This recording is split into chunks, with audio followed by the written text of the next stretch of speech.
Coming up right now, the newest episode from Carr, Gwyn, and Ode on Three Pagans and a Cat. The difference between, hi, my name is, and you may call me. Welcome to Monikers and Metaphorical Spaces, the fourth episode of Three Pagans and a Cat. You may call me Ode. And I'm Carr, I'm Ode's father. Merry meet, I'm Gwyn, Ode's mother. As you've hopefully guessed from that intro, we're going to be talking about the importance of names and craft names, and we're also going to be talking about, and we'll in fact start with, talking about being in the broom closet, hiding your religion or spirituality or witchcraft practice from people in your life. That's right, your true self. Mm-hmm. Basically, you have a public face and you have a private face. And ne'er the twain shall meet. Ne'er the twain shall meet, depending on what is going on in your life, your family members, your job situation. Mm-hmm. There are a lot of reasons why you may choose not to be public with your spiritual practice. Right. Mm-hmm. And I think there's probably anybody who comes into paganism falls into one of two categories. Either you tell everybody. Or you don't tell anybody. Or you don't tell anybody. Yeah. I guess there's probably three. Because there's maybe a handful. There's kind of where I fall, where you tell some people. I tell most people, yeah. You know, other than like my mother, who Mm-hmm. I'm keeping everything from. And I think all of those positions have merit. They do. Yeah, and it's really gonna depend on your personal circumstances and Mm-hmm. you know, your personal relationship with your religion. Yeah. And the religion that your family is, if they are very conservative in whatever religion they may be in one of the Abrahamic religions, they may be in one of the Hindu or for that matter, other religions out there. If you were raised with Celtic Reconstructionism and you've decided you want to do something else, that may be something you want to think about before you bring to your family. Yeah. Exactly. Yeah, and I think that's true of not just your family, but maybe it's the business that you work for. You know, maybe it's a certain sect of your community that you just feel like you can't express this to. Yeah, for either because it's scary or because you feel that it might put you in danger or it might reduce your quality of life or it might just be conversations you don't want to have. Mm-hmm. Or your personal spirituality or religion is just deeply personal to you. Yeah. Right. And you don't want to share it with anybody else. Yeah, and you don't have an obligation to share your religion with anyone. Nope. Yeah. That's all going to come down to how you feel about it. So, like, we all three have sort of different positions on where we fall in the metaphorical broom closet.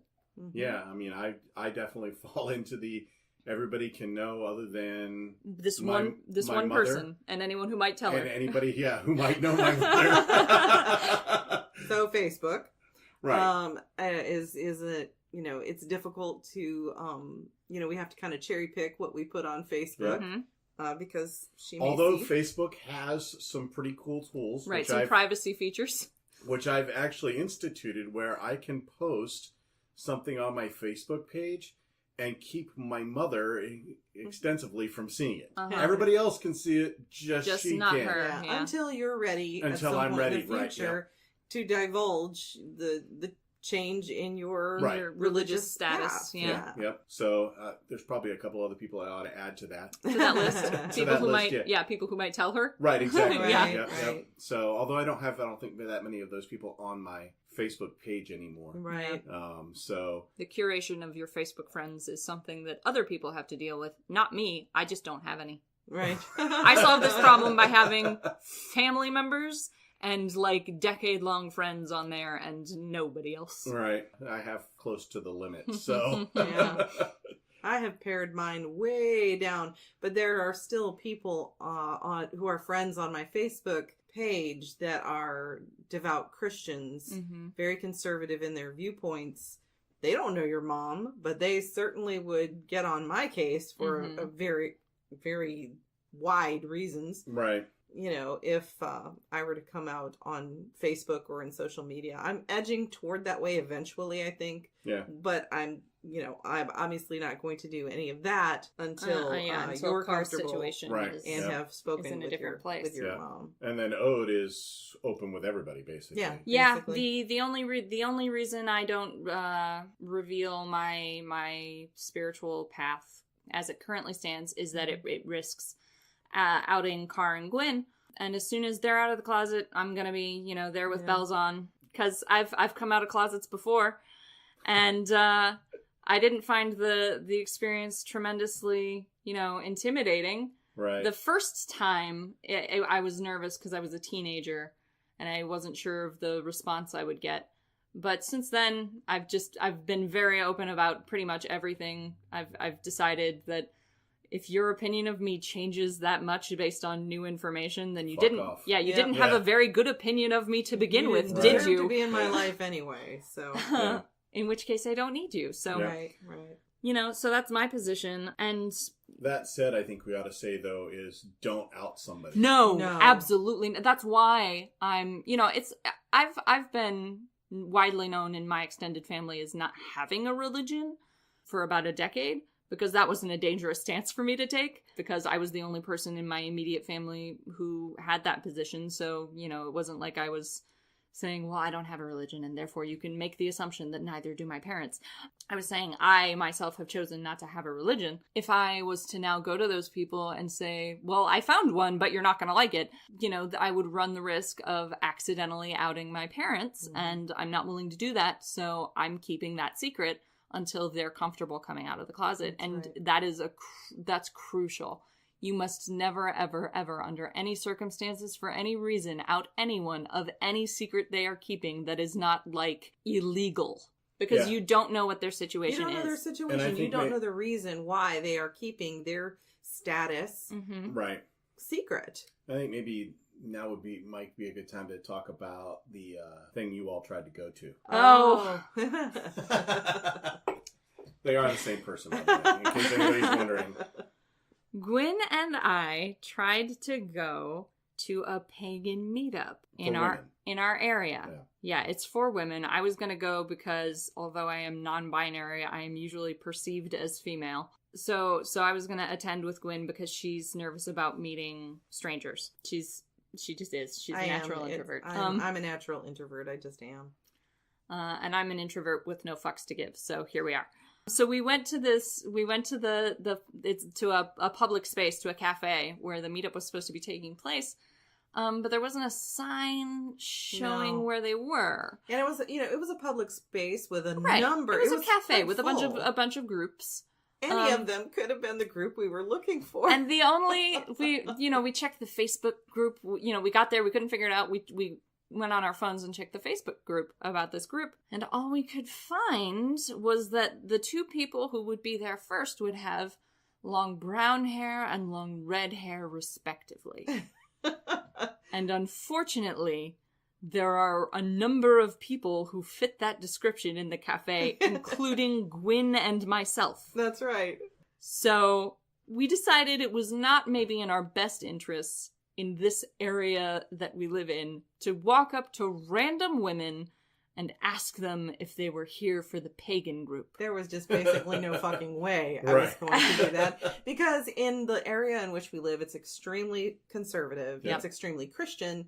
And you can definitely open yourself up for a 20-minute sermon that you have no intention of really listening to. On. Right. So we loitered in this. It can make for uncomfortable situations. We loitered in this space for 15 minutes or so. But then we went and hung out in the pagan section, very tiny pagan section of the bookstore. Yeah.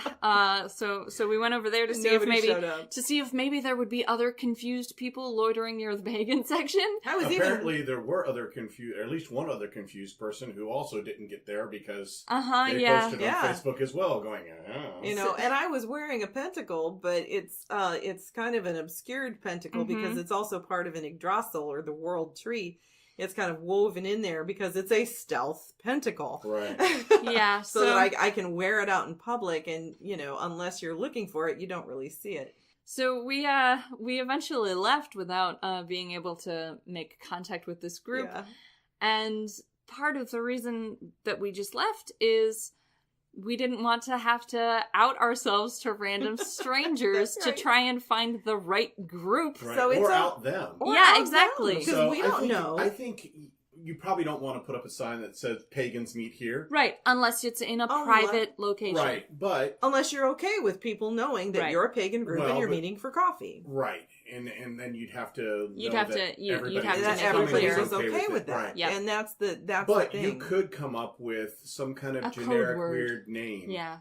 Something to let people know who you are. Yeah, the Wisteria Club, like something, or just meet in a private room. Yeah. Have a private room set aside. There's plenty of ways to do it better. Yeah, and that's something I think this is something that you guys went through that I think other people can learn from. Oh, yeah. So if you're holding a group in your area, please make it so that it's identifiable, so people can find so that at least the invited newbies can find it. Right. Because we just had to give up. We had to give up. We just went home. And then I think there finally was another message. There was about an hour later. About an hour later after you guys were already home. So. Saying, here's where we are. Well, that's a little too late.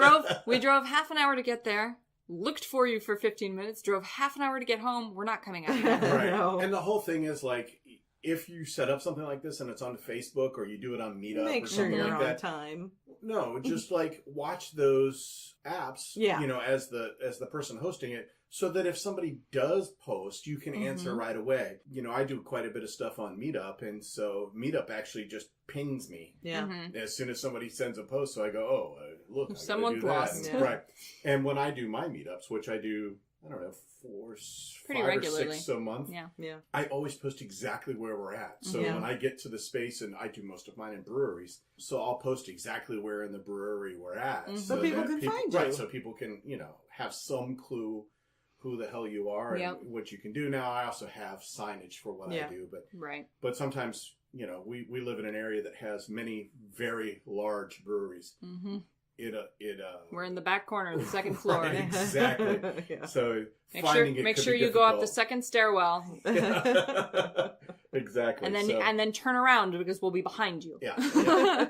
Protected status. Oh yes. Yeah. Technically, the case is for many pagan religions, at least in the United States, is that they're legally protected, and that's true on a theoretical level. Right.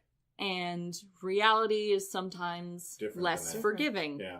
People have lost their homes, they've lost their marriages, they've lost their kids, their jobs. Yeah. I mean, all because they wanted to have a different religion that was acceptable to the people around them. Mm-hmm. The state we live in is a right to work state, so they can fire you for no reason whatsoever. Mm-hmm. Yeah, with no reason given. Right, they don't have to do that. So it could be because you're pagan, but they don't have to tell you that. No. And there's no way to really follow up on it. And the thing is, you don't even have to, go to your boss and say, hi, I'm a Wiccan, I need this day off. For that to happen, your boss control your Facebook. Right. They can check your social media and come to a conclusion and just say, okay, goodbye. Yeah. That's if you are a pagan who is out and proud. And that's why you need to, that's why, thinking about these aspects of the Broom Closet is important, because if you're like Carr is and you're open about your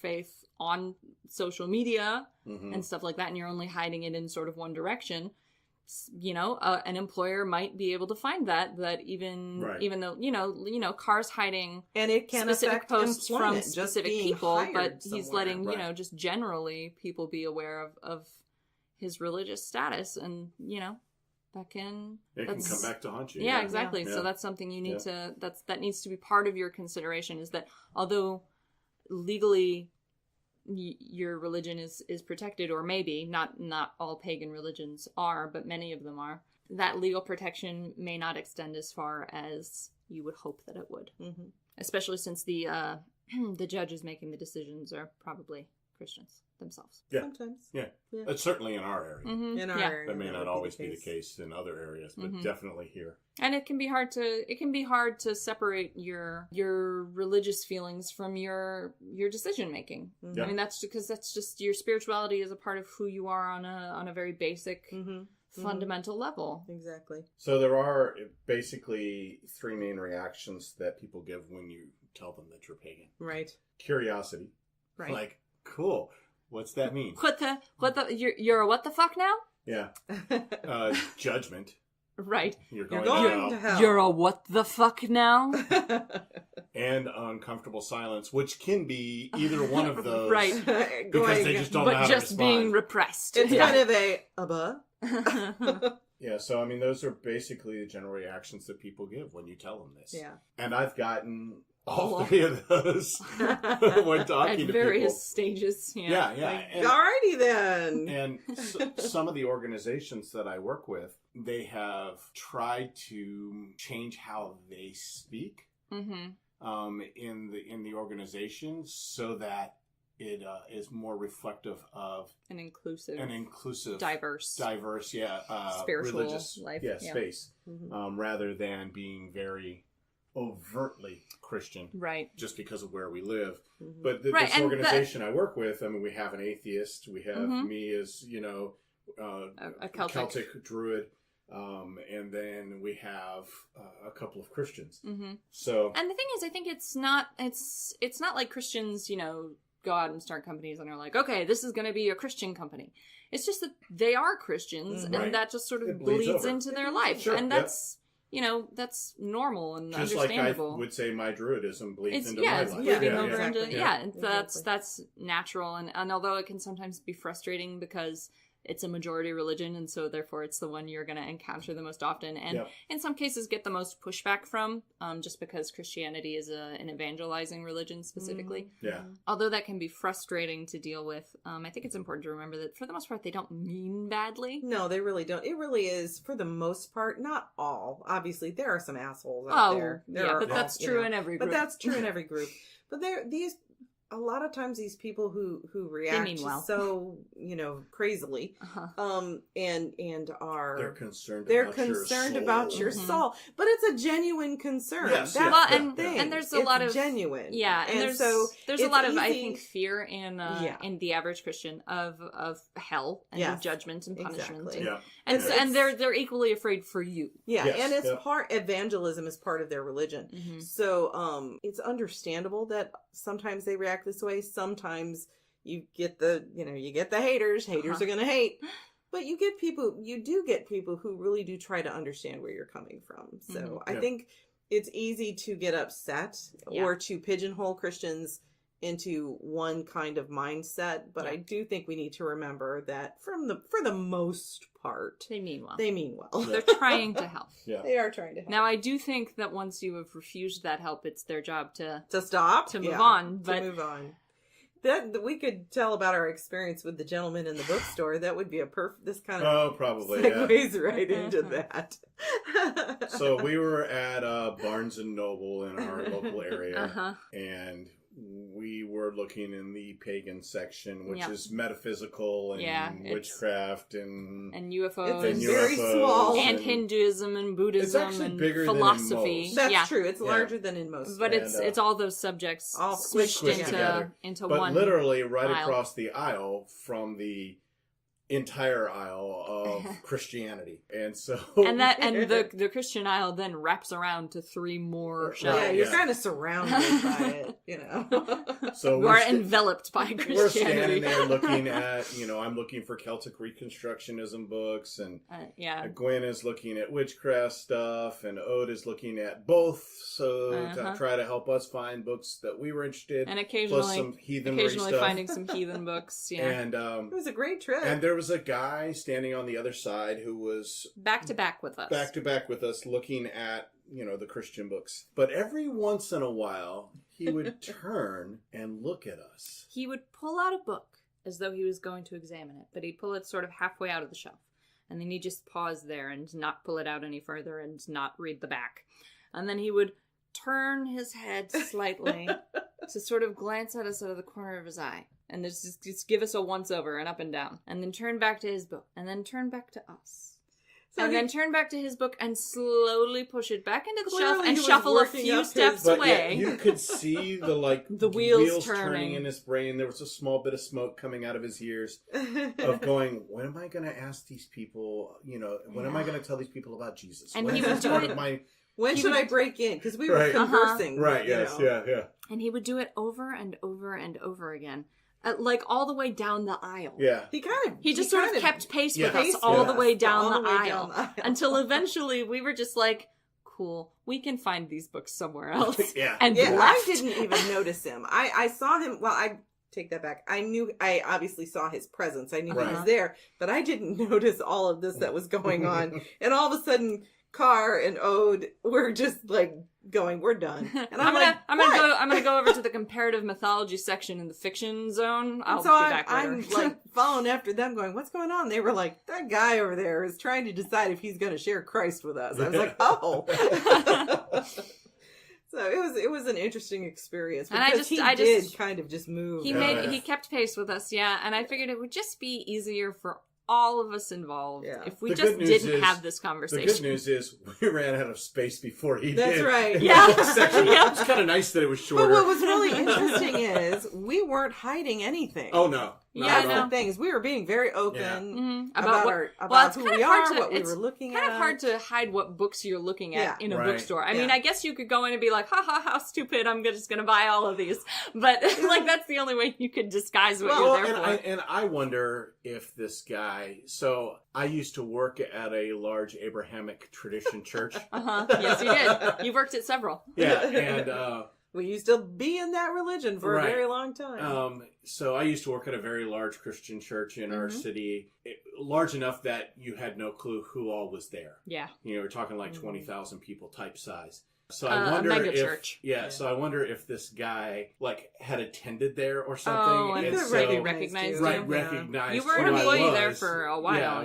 Yeah, there for quite a while. So, you know, I wonder if... And you had a pretty high position in the... Yeah. Right, not pastoral, but in the day-to-day functioning of the church. So... And that has crossed my mind because as, you know, I was raised in the church. I was a Christian for most of my life, even though I have always been a sensitive or a medium at some point. I've always had interactions with spirits since early childhood, and was always interested in witchcraft and magic. And, you know, and then I spent that time as a Wiccan and then a witch. And then I stepped away from the path for about a decade.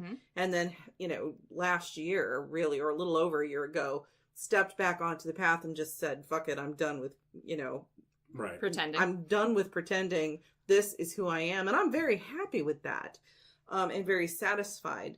But it has made me wonder, because of Carr's work at the church and all this kind of stuff, it's made me wonder in this area, the more we project who we are in our public face, if we're going to run into a situation where someone recognizes us because of that. I don't fucking care. Yeah. There's only one person I'm hiding it from. Honestly. As long as you can keep that secret. Right, exactly. That's right. And on that note, since the person Carr is hiding from is a family member, it's maybe time to talk about what the process is of coming out of the closet to your family. And if it's appropriate to do that. Exactly. And that is something that you need to consider. And that's something Carr has been considering. Do we want to talk about, before we jump into that, the 6 ways that you can hide? Let's do that first. Let's talk about the way that you can hide. So if you want to be in the broom decided closet, to stay in the broom closet, here are some ways. Perfectly valid. Yeah, exactly. Yeah. If you need to for your safety or your peace of mind, stay in the broom closet. That's fine. And here are some ways you can do it more efficiently. Yeah. That's right. The first one's pretty obvious. Lie about it. Yeah, just straight up lie. Yeah. A lot of people have this problem with lying, where they're very, very bad at it. So I'm going to give you some tips and tricks. Because I'm not very, very bad at it.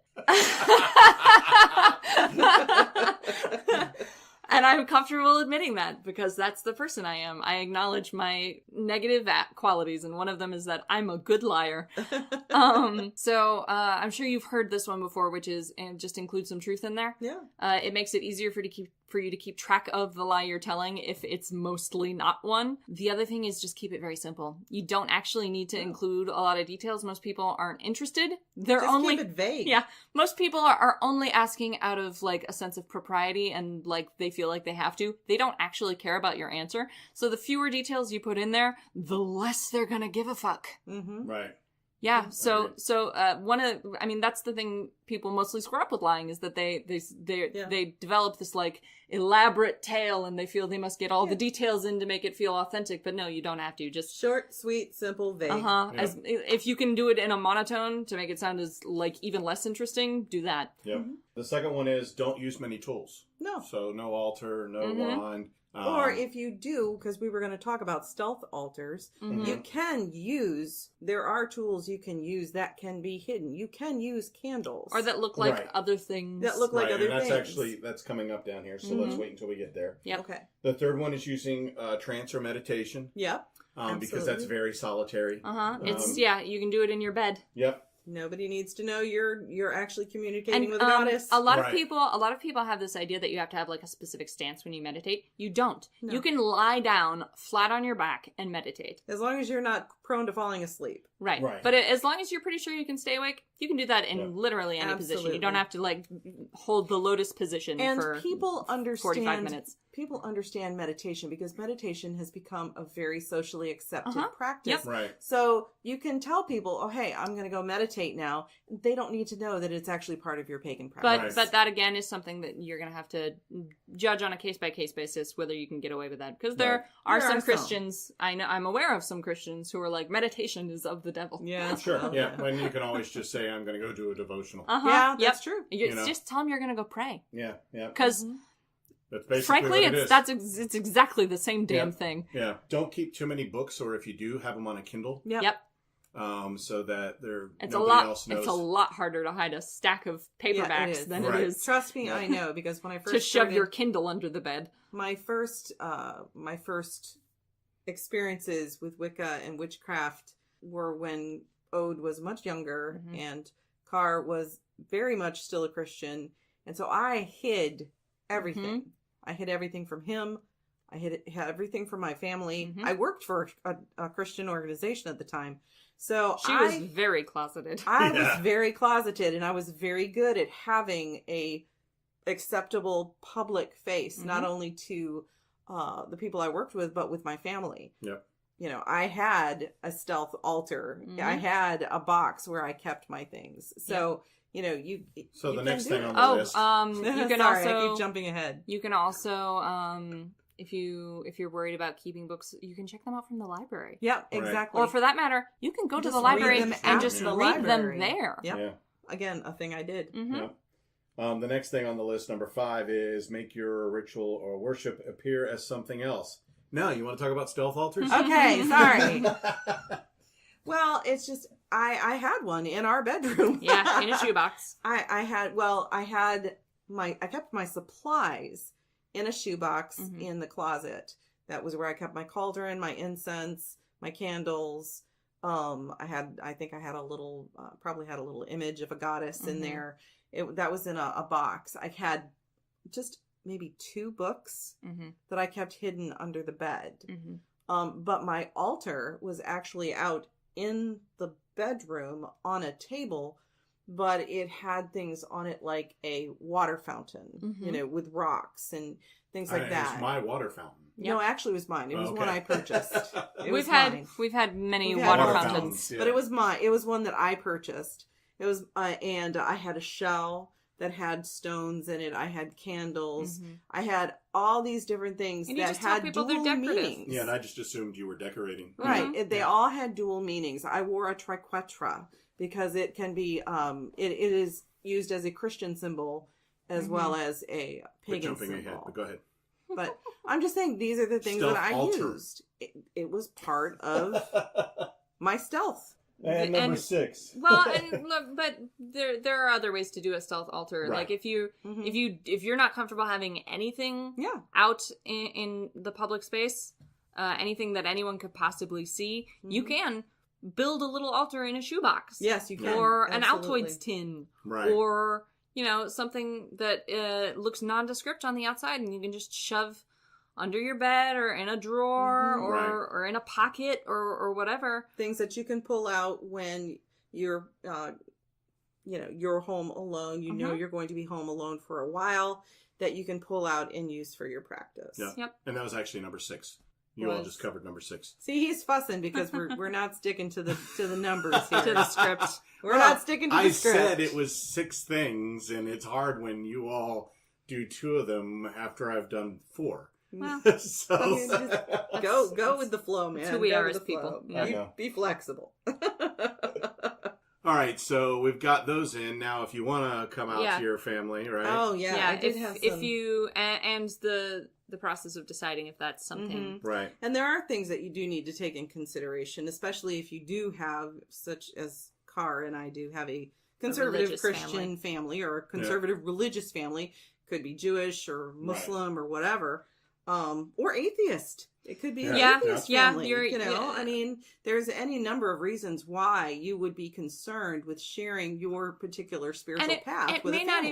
It may not even be that you're concerned about getting like an explicitly negative or dangerous or scary reaction. You may just not want to be ridiculed, and that's equally fair. Yep. It's like, part of the possibilities of that you have to consider is, do you have a spouse that would actually consider divorcing you if you came out to that, if you revealed this to them? I did at the time. And so that's why I kept my... It was the 90s. I kept it was a different time. We were all dumb. Silent and I was under the private. age of 10. Right. So, and he's also part of the reason why I left that path, partly. So now we're in a completely different, phase of our lives, which has been amazing. But additionally, so do you have to worry about a spouse? Is it going to be that every time you go to a family dinner, there's going to be a confrontation with Aunt so-and-so or Uncle Doodad? Is this a doodad? Is this a conversation you're going to have to keep having? Is it, yes. Right. Is it going to be over and over and over again? Or is somebody going to throw a chick track at you? Yeah. And do you have the emotional energy to deal with that? And will you be picked on at school? If you're a younger person listening to this, if you're a teenager or a college student, do you have to worry about where are you going to school? Are there people who will harass you for your beliefs? Are your parents going to be a problem? Are your parents going to force you to attend, Bible camps or tell you that you can't be a pagan in their house? Or, are you going to have to make that choice? That's something to consider. These are these are potential results that you have to consider that could happen if you are going to be coming out to family members who are conservative in whatever belief system they have. The first thing you want to do is let them know that you have something important to discuss with them, and try to plan it at a time when there are no distractions. They're not getting ready to go somewhere. There's not the big football game on, something. Right. Try to do it at a time when you can have their undivided attention, and plan ahead. Script it out if you need to. Absolutely. Know what it is you want to say to them, and be ready to answer questions. Be willing to say, this is why I believe what I believe. One of the things I would highly recommend if you're speaking with Christian parents is, do not start with, I don't worship the devil, because all they're going to hear in that sentence is the devil. So just don't even go there. Let them know that you are still the same loving, intelligent, caring being that you were 5 minutes ago.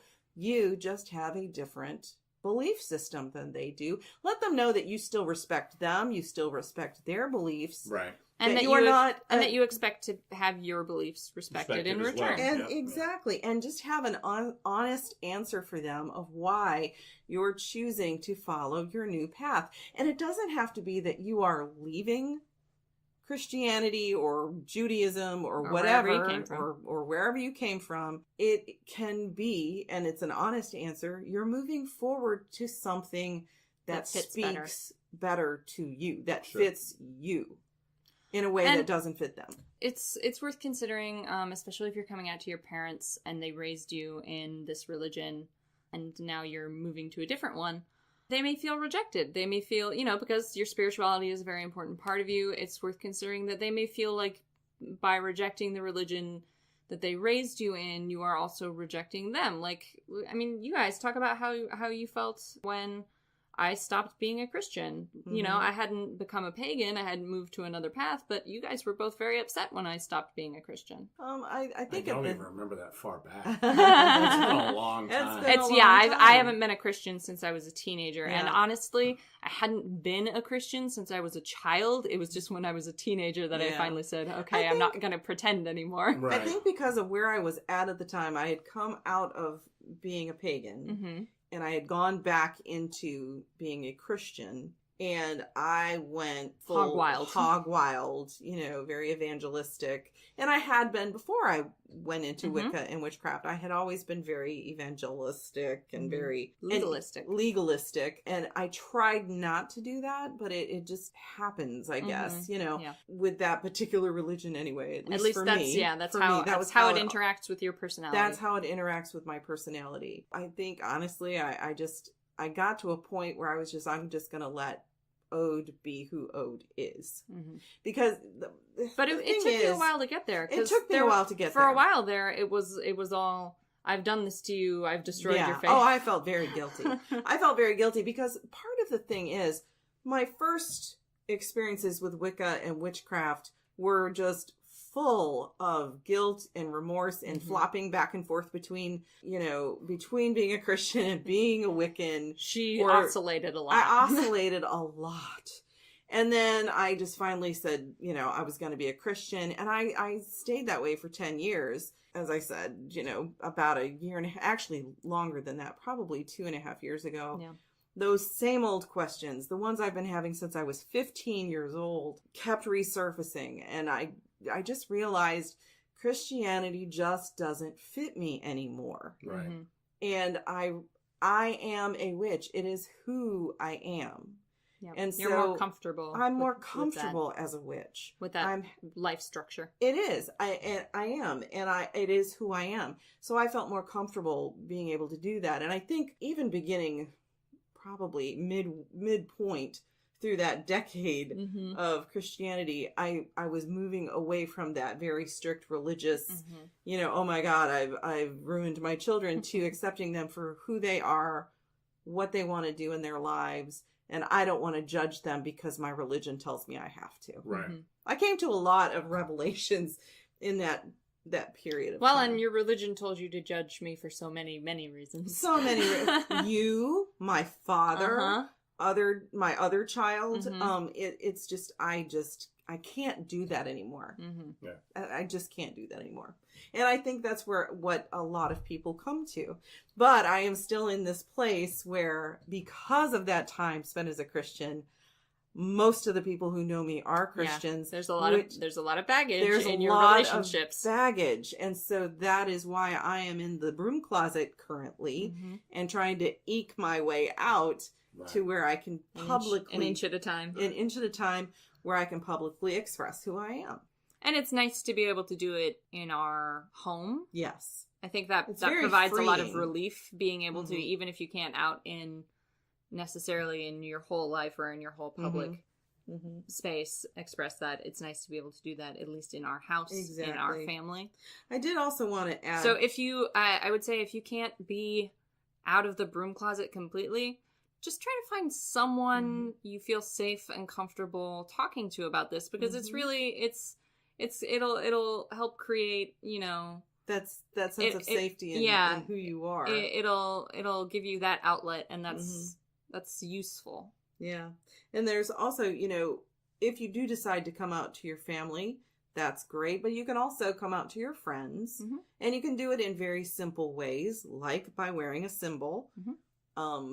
You can, you know, if you have the kinds of friends that you can go up to and say, hey, everybody, I'm a Wiccan now, and they're cool with that, then you can do that too. And if you're ready to start that process, we have a few steps, baby steps. Name a number because some of them have already been covered. We've got baby steps for getting out of the broom closet. That's right.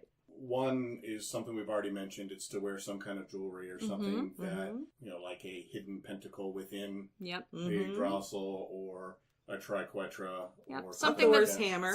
Well, Thor's hammer is going to be a little more recognizable to people, maybe. Unless Yeah, they but think they're they're going to in think it's superhero. Oh, that's superheroes. possible. Right. So, I mean, you can... Yeah, that's there's true. a lot of things you can get away with now because of, the whole superhero thing. Because so, of thank you, Marvel. yeah.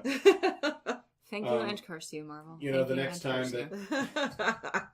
the next time there's a poll or a survey or something like that comes out, it's most of the time it's voluntary that you put down what your religion is. But just be honest about it, because who's gonna know? Who's gonna know? It's a pollster. Yeah. And it's kind of freeing. Right, Even yeah. if it's anonymous, you can put down, I'm a Wiccan, or I'm a pagan, or whatever, or other. I can't tell you how thrilling it is every time I find like a gender field that isn't male or female, and I can just put down other. Right. Yeah. Or would rather not say. Yeah. You know, and so like it's nice to have those opportunities, as small as they are, to be yourself. It's tiny victories. Yep, and they add up. They add up. And if you're raising your children as pagan, letting their school know. Yeah. Letting them know that, hey, my child is being raised in a different way. Yeah, it might have different, sort of ethical sense. Right. Or different assumptions than children raised in other religions. Yeah. Right. And if there's and it's probably going to need different holidays off. That's right. Right, They're going to have different holidays. If you're dealing with small children, when they draw pictures, it may be of what's going on for their holidays, with their in their worships. Of the different deities. Explain to your child's teacher that when they draw knives, it's probably an athame. Yeah. And it's not used to cut anything. Right. Yeah, exactly. Right. So, I mean, there's a bunch of those kind of things that you can do to kind of help them understand that when they talk about magic, they're not talking about Harry Potter. No, exactly. That they mean that if they they're mean in a something family different. whose tradition does include the craft, some kind of magic. Some kind of magic, then absolutely. Yep. Oh, support a local pagan business, which is we've talked about this before. It's hard to figure out, like, is the owner of this store a pagan without asking, and that may not be a question that they're willing or like financially able to answer, because unless it's something that is out, obviously, unless they have some kind of symbol or it's a metaphysical store, it's gonna be you're not gonna know if the baker is a Dianic Wiccan because revealing that information might cost them business. And we're hoping that eventually we'll move past this. If you're we're in a very conservative town, but we have businesses all over that hang out the LGBTQ flag. Yep. We have a thriving LGBTQ community. We do. And so that's a way that's moved forward, so that businesses feel like, even though they're not quote unquote LGBTQ businesses, they can show that they support the community. That community, whether there's people who work there who are, or the owners are, or they're just allies.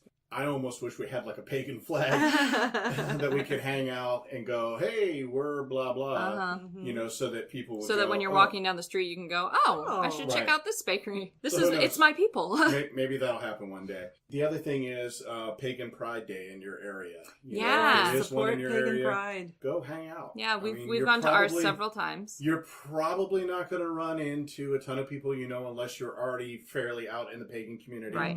You may run into some protesters. We've had that a couple of times. Although the last Pagan Pride was the last very one, there was peaceful. no protesting at all. Just kind of keep that kind of stuff in mind. But if you can't go, maybe donate. And food, if there isn't one, like money is one thing. We but we had have in the area where we live, there's a thing called the Pagan Pantry, which is kind of like a food pantry. A food pantry, and so for pagans in need. But it's not even just pagans; it's anybody. Yeah, it's anybody. But it means you can go to a food pantry without having to sit through a Sunday school lesson first, which is sometimes a requirement at food pantries. And if for some reason familiar. Yes, exactly. And if for some reason there's not a pagan pride or a lot of pagan events in your area, and if you are not in the closet and you feel comfortable, why don't you start one? Start a pagan pride group. Yeah. There's always got to be that first person. There's always got to be the one who starts it, and maybe you can draw other pagans in your area together. Yeah. Get them out of the woodwork. Next time you're in a bookstore or library, ask them where the pagan and or Wiccan and or whatever section is. Metaphysical is usually the easiest way to do that. Because if you just go looking for it, they can be hard to find. They can be hard to find. Not just because they're small, but sometimes because they're in a weird place. Yeah, they might stick them in sci-fi and fantasy. I've seen that before, yes. It's like, this doesn't belong here. Find your most open-minded family member, which we talked about briefly, and talk to them, or a coworker who you think would... Or an online community, if you don't have any physical person you can talk to. Yeah. When I was first in Wicca, I had an online community that became great friends with. So, and they were a tremendous support at the time. Yeah. Just make sure you're not going to talk to the family gossip. And know that, if a coworker asks you what you're going to do for the weekend, you don't have to say, I'm going to go frolic naked underneath the full moon while chanting in the forest. Even if you are. But you can say, some friends of mine and I are going to go camping, and we're going to hold a ceremony to honor the earth. It's the same thing. And then you'll find out if you're going to get curiosity, judgment, or awkward silence. Right, exactly. Yeah. So then you've also got discussion groups that you can get together with. Hopefully they tell you where they're at. How to find Don't them. be so stealthy. Them. Or be stealthy, just be in a different smart way. Stealthy. Yeah. Have code phrases. Have code. The good news is right now, because Facebook is what it is. Yeah. And you can hide what groups you're in on Facebook, which is what I've done. You can then, join a bunch of these groups that have that kind of stuff going on. Oh, I'm in a bunch of private groups on Facebook. And let's be honest, nobody really uses Google+. No. But there are a ton of those groups on Google+. So that might be a good place to do it, because nobody else is even going to look for you there. Yep. Because no people are there other than these the people who go there specifically to not be... Exactly. I think the most important thing is, especially if you are a solitary, find an outlet where you can have some kind of community. Yeah. Because that's important.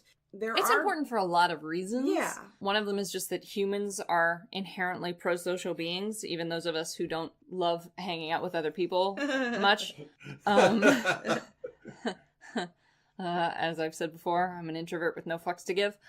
But, I acknowledge that humans, as a rule, need to communicate with the other members of their species just for, emotional health. But it's useful to have a community because every individual person has a unique set of skills and perspectives. And in a community, you gain access to the skills and perspectives of every person in that community, which makes every person in it more capable of responding to any given situation. That's right. Yeah. And sometimes it's not even responding to a given situation. Sometimes it's something as simple as, and I'm going to bring this up. I watched a video from an ADF Grove where they brought together 3 bards, did an hour and 40-something minutes worth of music. I was able to watch about 2 minutes of it because the audio and video on it were so bad that I wanted to stab myself in the eyes and ears. Because Carr's professional career, among his many careers, has included audio-visual work. Yeah. So that kind of thing bugs him, and if someone had asked, he could have helped fixed make this a whole lot better. I have that skill set. I'm then able to relay that to other people to help them. But Carr's got PowerPoint presentations on how not to fuck up your audio-visual just lying around on his hard drive. So that is very true. The only way you're going to know that is if you get together and learn what other people know. Yep. In my other group that I do that's not in the pagan community, I do a business meetup. There are people from all over who do multiple different things, and there's probably 30 to 40 of us that show up every week.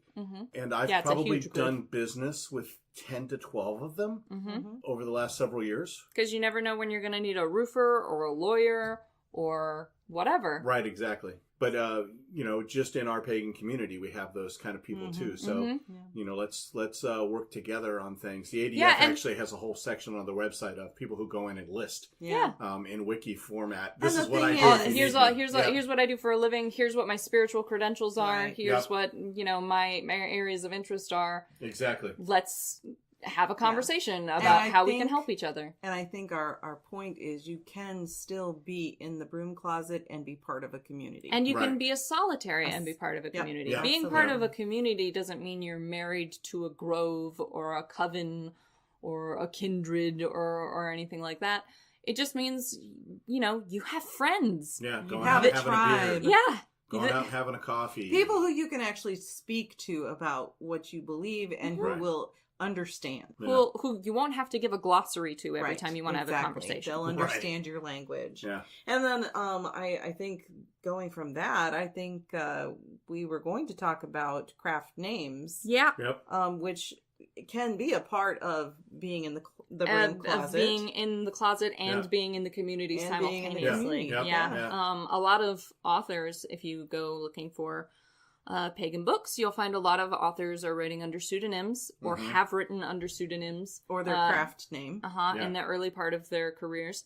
Sure. And it's, I obviously I can't speak to all their reasons for doing that. Some people just, prefer having a different name for publishing. The same way some actors change their names. Reasons. Right. Sometimes it just seems more salable, who knows. But it is useful if you don't want to have your pagan work connected to your legal name to have a craft name and use that. Sure. And that's what we do on this podcast. Yeah. My name is not Ode. Huh. I know. Imagine that. I thought I gave that to you. Shocking. Yeah. But my name is not Ode, and that's why I don't introduce myself as Ode. I say that you can call me Ode. You may call me Ode. That is how I introduce myself every time I use that name, because it's not a name that's connected to me as an individual. It's a label I've given you so that we can have a coherent conversation with each other. Right. Exactly. And the same goes for Carr and myself. Mm-hmm. These are not our given names. Right. But these are the names, at least his is the name that he has chosen to go by as a pagan, druid. as a druid. And Gwyn is part of the name that I was given by my patron. Yeah. Yep. Yeah, and there are different ways to get those names. Mm-hmm. Yep. I can tell you one way not to get one is please don't go to the online pagan name generator. I mean, again, unless you want this is something we've talked about before. There are people who use botmancy and generatormancy and Google-mancy and autofill-mancy and playlist-mancy, and people who use those as divinatory practices, and I think that's perfectly legitimate. I see no reason you can't incorporate technology into your divinatory practice. So if you think this generator is going to be useful to you in finding a craft name, more power to you. Yeah. But if it names you Lavender Mermaid of the Sand, maybe you want to try again. Unless that speaks to you. I guess, right. Yeah. I guess it could speak to you. It could speak to you. But there are, going from that, there are a number of different ways that you can find or be given. There's some traditional methods. Yeah. For myself, I've had a craft name previously, and when I returned to the craft, that name was no longer valid. It no longer applied. It no longer applied to me. I am a different person than I was 10 years ago. 10 years ago. 12 years ago. Well, like 20. I'm not that person anymore who had that original name. And interestingly, Brigid, who is my patron, gave me that name at the time. She also gave me my current name. In the first time I received my name, it was through a dream. And the second time it was through a meditation.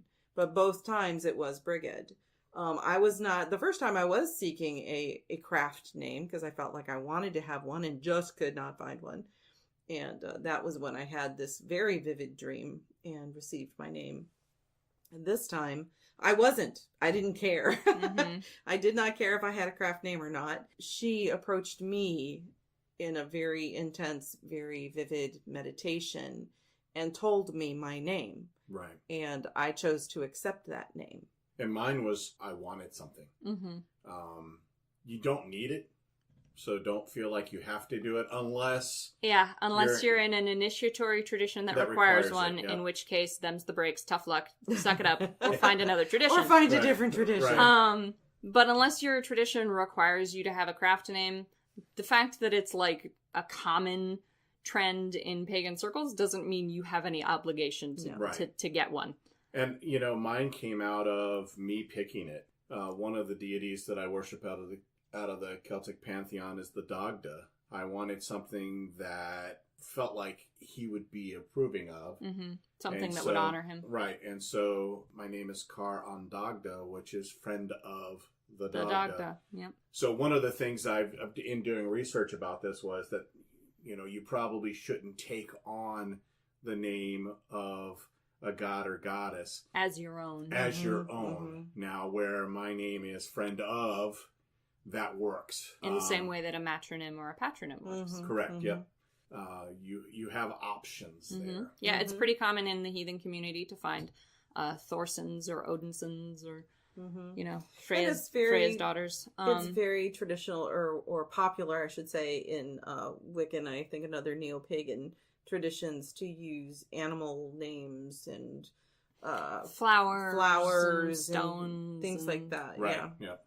Or a combination thereof. Yeah. Weather phenomenon. Another way you can do it is to use numerology.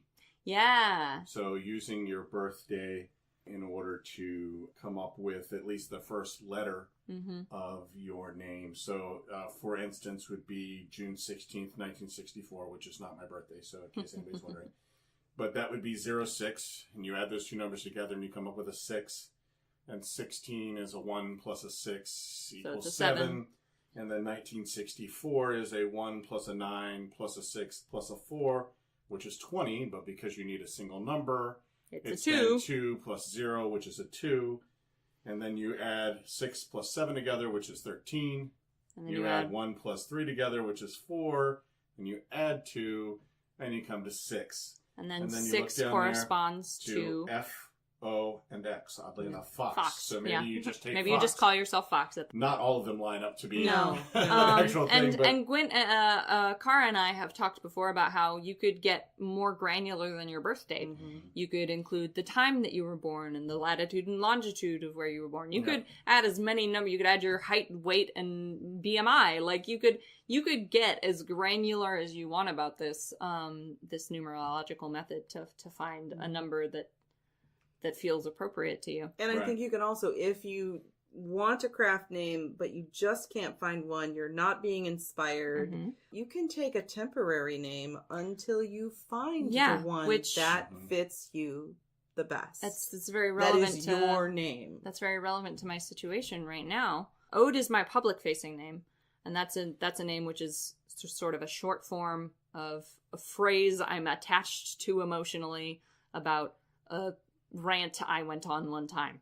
And it's, it's got just sort of general relevancy to me because, heathenry, there's a lot of poetry happening. Everyone's very, very interested in singing songs and boasting and so on. And so ode is a poetic form, so it feels appropriate. But I also have, in addition to my legal name and my public-facing name, I have what I call a secret or a private name. It's a name that I only use in magic and only by myself, and that I don't reveal to unfamiliar spirits or to any human being. And currently, I don't have the right one.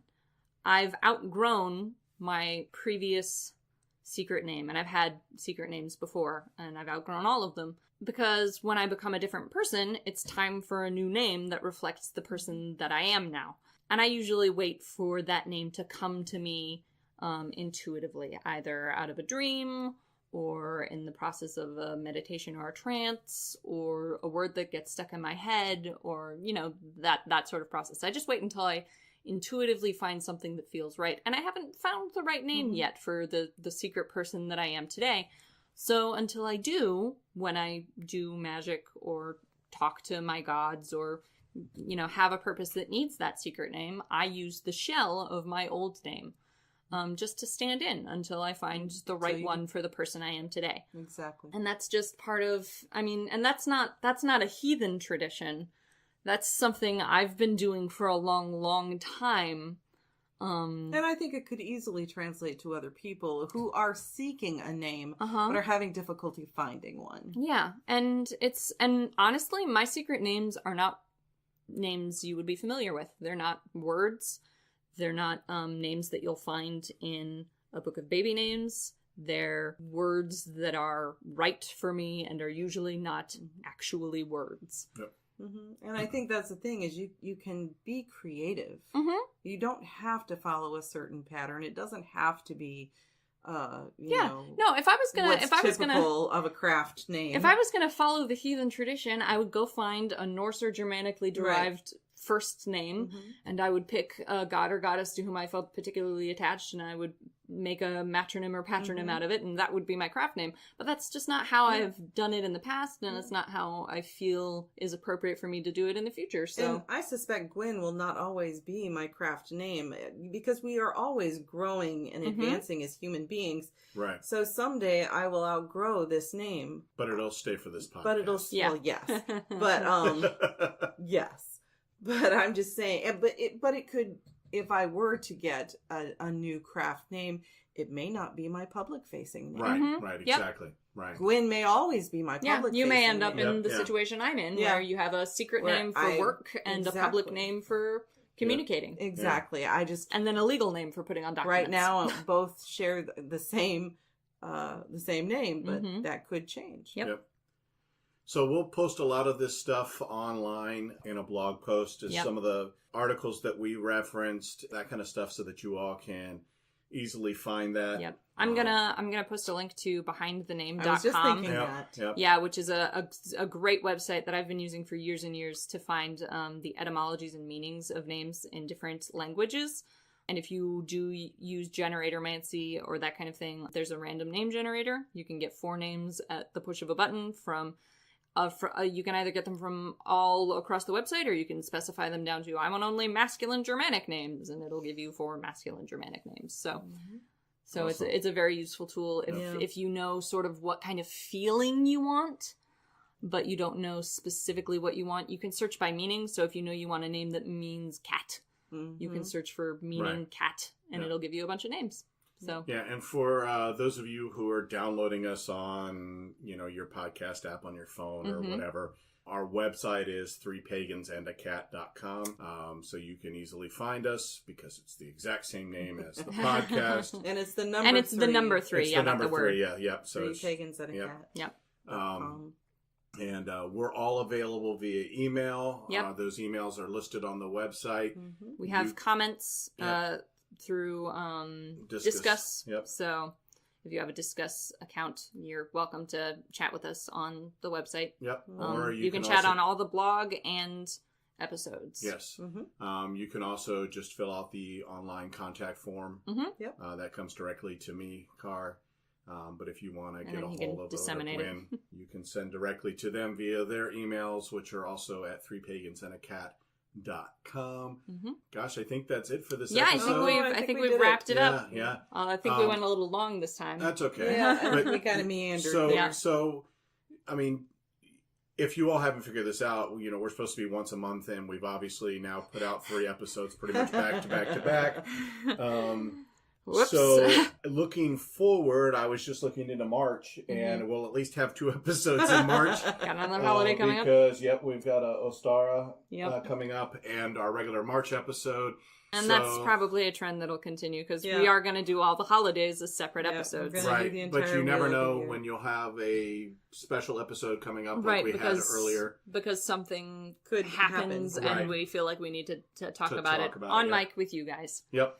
Also in February, I believe we're trying to get to Convocation. Yeah. Yes. No guarantees on that, but if we can get out there, we're going to maybe do some interviews. Yep. Live at Convocation and put those up on the website. So, and if any of you guys, if any of you guys are going to be at Convocation, come out and see if you can find us. Yeah.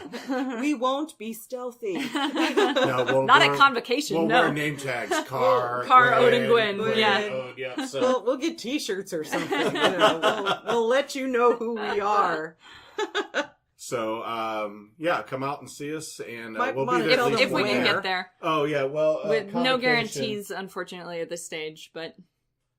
Convocation is in the Detroit area, and if you want to know more information about it, it's convocation.org. But if you're from this area, it's kind of Midwesty. It's really not a Michigan thing. Yeah, it's a Midwest thing. So, yeah. And that is February 22nd through the 25th. So if you can make it out to that, I know we'd be happy to meet you, and I know a ton of other people that are going to be there that'd be happy to meet you. And we are going to try really hard to be there. At least for a day. At least for a once, day. yeah. Even if we can't make it the whole time. If we go just for a day, we'll be there on the Saturday. And we'll make an announcement, maybe just a short announcement if once we've nailed down if we're going to be there, when. We can put it on. We have Twitter. We have a Facebook page. Yeah. Oh, yeah, that's true. Yeah, so you can find us on Twitter and Facebook. Yeah, so we'll both put up at Three Pagans and a Cat. We'll put up a post letting you guys know and if and when we're going to be at convocation. Yeah, we'll do a blog post. Yep. Yeah. A blog post. A blog post. We'll do a blog post about this. All right, thanks, guys. Talk to you soon. See you next time. You've been listening to Three Pagans and a Cat. Find out more information at www.threepagansandacat.com.